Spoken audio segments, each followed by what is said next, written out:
دکھ بھرے اشعار اپنے دل میں پڑھے ہیں نا، وہ اشعار ہمیں سناؤ۔ اب جبریل علیہ السلام واپس چلے گئے۔ وہ بوڑھا شخص اپنے بیٹے کے ساتھ جیسے ہی رسول کریم صلی اللہ علیہ وسلم کی خدمت میں حاضر ہوا تو آقا کریم نے شفقت بھری نظر اس بوڑھے پر ڈالی اور فرمایا، اے اللہ کے بندے، تیرا فیصلہ بعد میں کریں گے، پہلے جو اشعار تو نے اپنے دل میں آتے ہوئے پڑھے تھے نا، دل میں کہے نا، وہ اشعار ہمیں سناؤ۔ یہ سن کر بوڑھے باپ کی آنکھوں میں آنسو بھر آئے، اس کی آواز کانپنے لگی، آنکھیں برس رہی تھی، دل زخموں سے چور چور تھا۔ باپ نے روتے ہوئے رسول کریم صلی اللہ علیہ وسلم کو وہ دکھ بھرے اشعار سنائے۔ وہ اشعار عربی زبان میں تھے، ان کا ترجمہ کچھ یوں تھا۔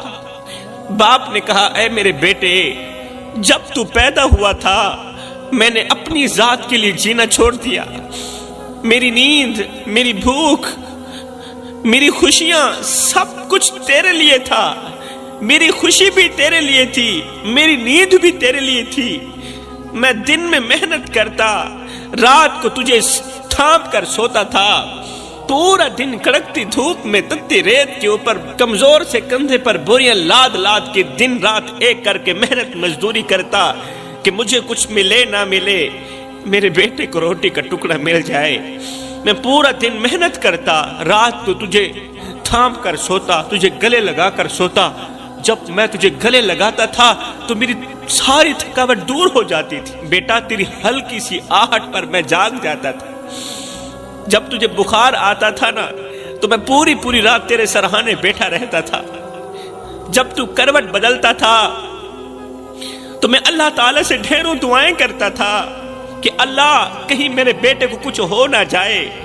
بیٹا، تو گود میں تھا، میں اس وقت بھی تیرے لیے پریشان تھا اور میں آج بھی تیرے لیے پریشان ہوں، میں آج بھی تیرے لیے فکر میں ہوں۔ بیٹا، جب تجھے بخار آتا نا تو میں رات بھر تیرے سرہانے بیٹھا رہتا تھا، تیرے ماتھے پر ہاتھ رکھتا ہوا تیری سانسیں گنتا رہتا تھا اور اللہ سے دعائیں کرتا رہتا تھا کہ یہ بیماری مجھے لگ جائے، میرے بیٹے کو کچھ نہ ہو، اللہ یہ بیماری مجھے لگا دے۔ بیٹا، میں تیرے دکھوں کو اپنے دکھ سمجھتا رہا، میں تیری بیماری کو اپنی بیماری سمجھتا رہا، اللہ سے دعائیں کرتا تھا، اللہ یہ بیماری مجھے لگا دے، میرے بیٹے کو آزاد کر دے اس بیماری سے۔ بیٹا، میں اپنی نیندیں تجھ پر قربان کرتا رہا، مگر آج تو کہتا ہے کہ میں تیرے مال کو کیوں خرچ کرتا ہوں؟ بیٹا، تیرے رونے پر میں روتا تھا، میں وہ باپ ہوں، تیری آہ پر میری آہ نکلتی تھی، تیری ہائے پر میری ہائے نکلتی تھی، تیری چیخ پر میرا دل لرز جاتا تھا۔ جب تو بیمار ہوتا میں دوڑ دوڑ کر کبھی ادھر کو بھاگتا کبھی ادھر کو بھاگتا تیرے لیے دوا لاتا۔ جب تو بھوکا ہوتا میں اپنے منہ سے نوالا نکال کر تیرے منہ میں ڈالتا۔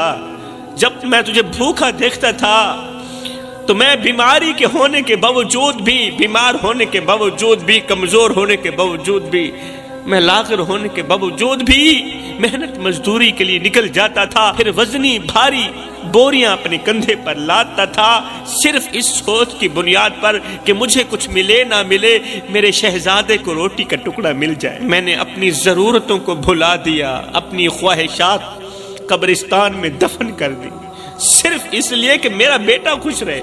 میں اپنے بیٹے کے چہرے پر خوشی دیکھنا چاہتا ہوں، مسکراہٹ دیکھنا چاہتا ہوں۔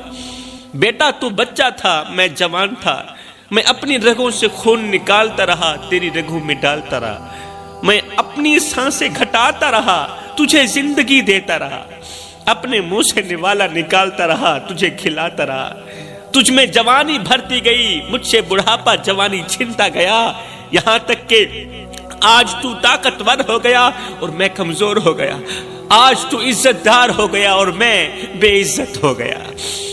ہائے ہائے، دربار میں خاموشی چھائی ہوئی تھی، یہ بڑا شخص دکھ بھرے اشعار سنا رہا تھا، دربار میں خاموشی چھا گئی، ہر آنکھ اشک بار ہو چکی تھی۔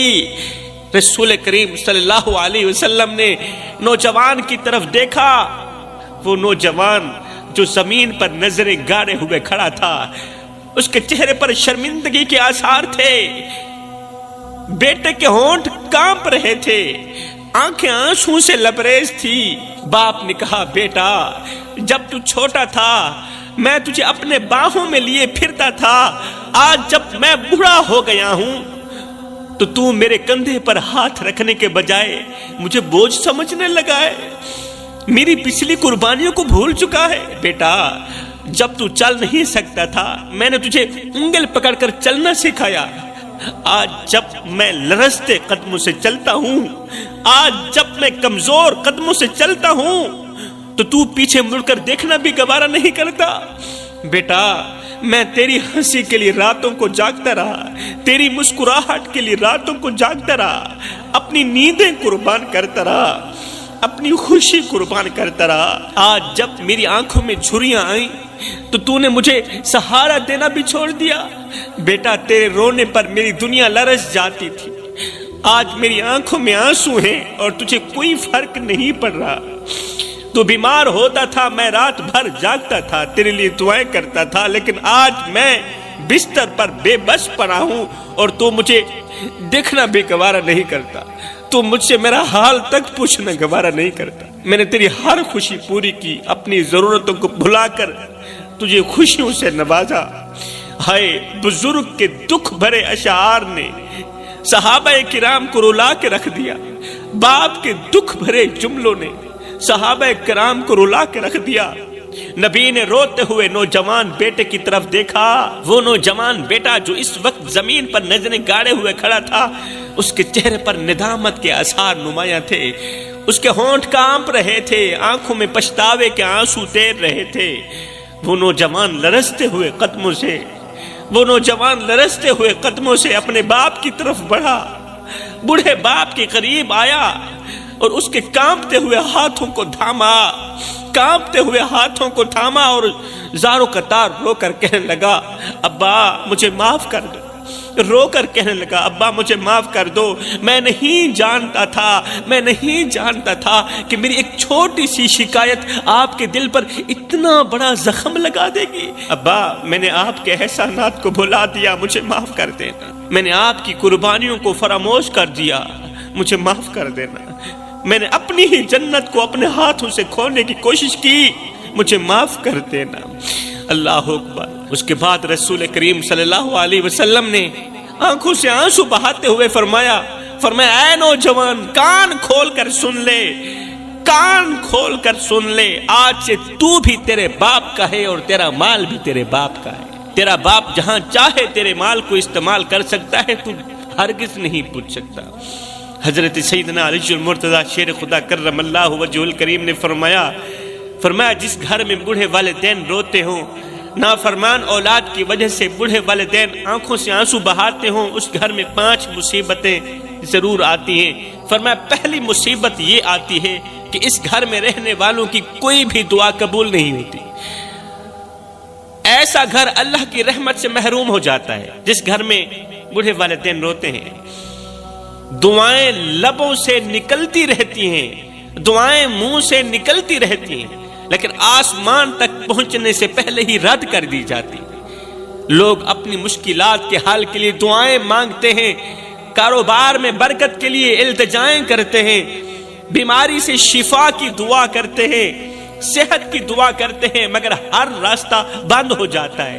کیوں؟ اس لیے کہ ان کے گھر میں بوڑھے والدین روتے ہیں۔ اے جس گھر میں بوڑھے والدین کے دل ٹوٹ جائیں، وہاں برکت اور قبولیت کے دروازے بند کر دیے جاتے ہیں۔ حضرت حکیم لقمان نے کہا جس گھر میں بوڑھے والدین روتے ہوں شیطان اس گھر میں ڈیرا ڈال دیتا ہے۔ جس گھر میں بوڑھے والدین کی نافرمانی کی جاتی ہو، بوڑھے والدین کو بے عزت کیا جاتا ہو، اونچی آواز میں بک بک کی جاتی ہو، اس گھر میں شیطان ڈیرا ڈال دیتا ہے۔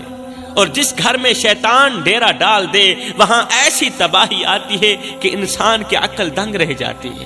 شیطان کا سب سے بڑا ہدف پھر یہی ہوتا ہے کہ گھر کے افراد کو آپس میں دشمن بنا دے، رحمت کو زحمت میں بدل دے اور محبت کو نفرت میں بدل دے۔ وہ گھر جہاں والدین کی آنکھیں نم ہوں وہاں شیطان اپنے جال پھیلا کر ایسے حالات پیدا کر دیتا ہے کہ تباہی کے سوا کچھ نہیں ہوتا۔ وہ کون سی تباہی ہوتی ہے؟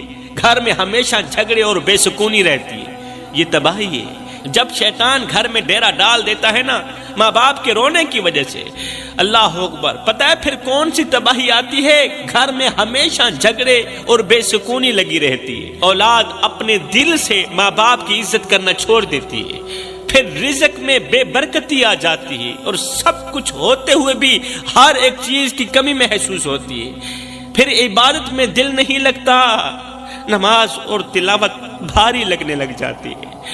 شیطان دماغ میں ایسے خیال ڈالتا ہے کہ بندہ والدین کو ہی اپنی بدبختی کی وجہ سمجھنے لگتا ہے۔ جس گھر میں بوڑھے والدین روتے ہوں وہاں بے برکتی ایسے بسیرا کر لیتی ہے کہ دولت ہونے کے باوجود بھی سکون غائب ہو جاتا ہے۔ پھر گھر میں دولت بھی ہوتی ہے، مال بھی ہوتا ہے، لیکن سکون نہیں ہوتا، اس لیے کہ اس دولت میں برکت نہیں ہے، کھانے میں لذت نہیں رہتی اور زندگی ایک عجیب بے چینی میں گزرنے لگتی۔ حضرت علی فرماتے ہیں ایسے گھروں میں بیماریاں، ذہنی دباؤ، ناگہانی آفات دروازہ کھٹکھٹانے کے بجائے اندر ہی بسیرا کر لیتی ہیں۔ ہر کام میں رکاوٹ، ہر قدم پر پریشانی اور ہر لمحے بے سکونی کا سامنا لگا رہتا ہے، کیونکہ والدین کی آہیں، والدین کی تڑپ زمین پر نہیں گرتی، والدین کے آنسو زمین پر نہیں گرتے بلکہ عرش الہی کا دروازہ جا کھٹکھٹاتے ہیں اور اللہ سے اپنی بات منوا کر ہی دم لیتے ہیں۔ خدا را میرے بھائیوں، والدین کو اتنا مت ستاؤ کہ وہ اللہ کے سامنے تمہارا نام لے کر رو پڑیں۔ خدا پاک کی عزت کی قسم، اگر وہ اللہ کے سامنے تمہارا نام لے کر رو پڑے تو یاد رکھنا یہ تمہارے لیے سب سے بڑا مسئلہ بن جائے گا، بہت بڑا مسئلہ بن جائے گا۔ تم ایسی بیماری میں، ایسی مصیبت میں پھنس جاؤ گے کہ نکلنے کا کوئی راستہ نہیں ملے گا۔